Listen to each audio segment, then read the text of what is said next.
Alone on New Year's Eve, a rancher offered her a new beginning. The church bell struck 11, its lonely chime swallowed by falling snow, and Clara Whitmore realized that for the first time in her life, no one knew where she was, or if she mattered at all. She stood beneath the yellow glow of a saloon window on the edge of a small frontier town, her breath fogging the glass like a ghost trying to be seen. Inside, laughter spilled freely. Men clinked glasses, couples leaned close, and a piano played a tune that promised warmth. Outside, Clara hugged her thin coat tighter around her body, the cold biting through wool and into memory. New Year's Eve had arrived, and she was utterly alone. She had not planned it this way. No one ever does. Just a week earlier, she had believed her life, though modest, was steady. A job as a seamstress, a rented room, and the hope that hard work would one day feel like enough. But hope can be fragile. The shop burned down 2 nights before Christmas, taking with it her livelihood and the small savings she'd hidden in a tin beneath the floorboard. The landlady, apologetic but firm, had asked her to leave. And so Clara had walked until her feet ached, following the railway west until it ended, carrying everything she owned in one worn bag.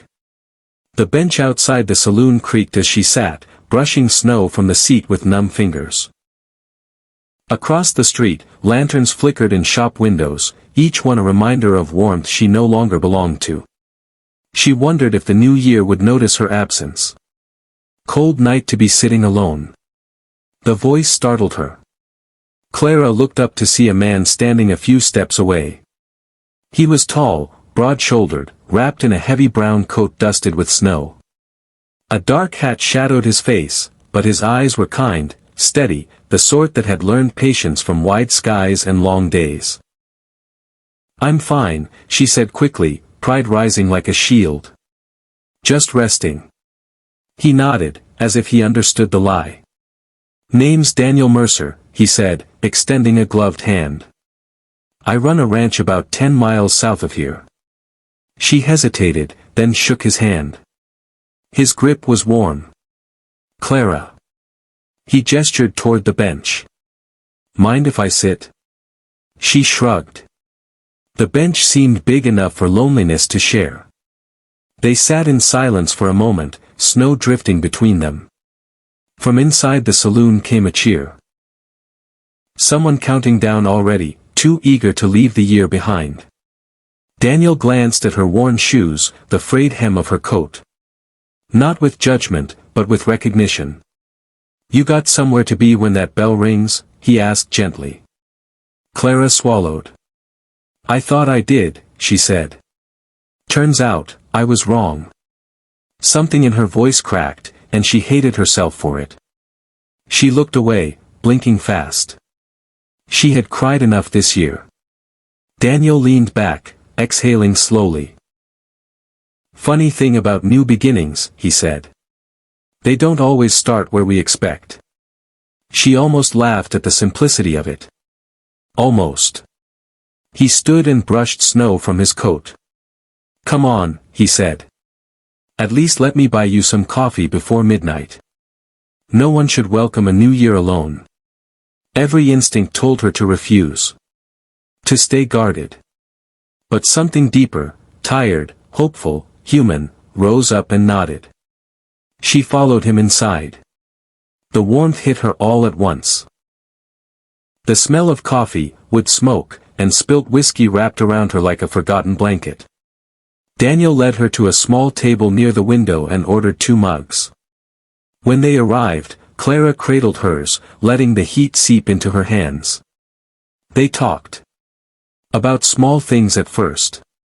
The weather. The town. Then, slowly, the truth. She told him about the fire, the lost job, the empty road. He listened without interrupting, without pity. When she finished, the bell began to toll again. 11:30. "I lost my wife 3 years ago," Daniel said quietly. "Illness. Took her faster than I was ready for." "I'm sorry," Clara said.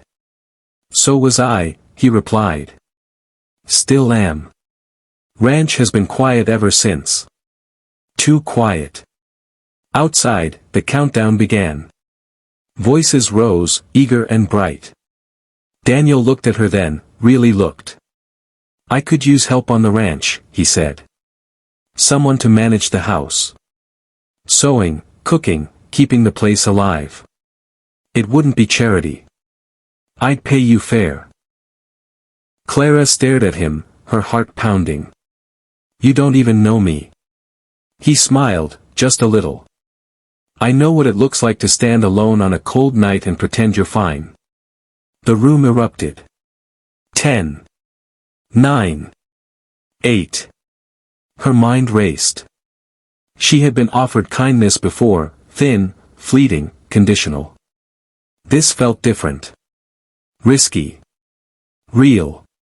3. 2. What if I fail, she whispered. Daniel held her gaze.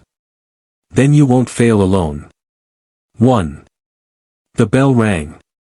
Cheers filled the saloon. Glasses clinked. A new year was born. Clara felt something shift inside her, like ice cracking under the first hint of spring. She took a breath. Yes, she said. I'll try. They stepped back outside together, the snow still falling, but softer now. The street glowed with lantern light, and for the first time in weeks, Clara did not feel invisible. As they walked, she realized something profound. Kindness does not always come with fireworks or grand speeches. Sometimes it arrives quietly, in the form of a warm cup of coffee, a listening ear, and an open door. That night, on New Year's Eve, a rancher offered her more than work. He offered her a beginning. And for the first time, Clara believed the year ahead might be kind, too.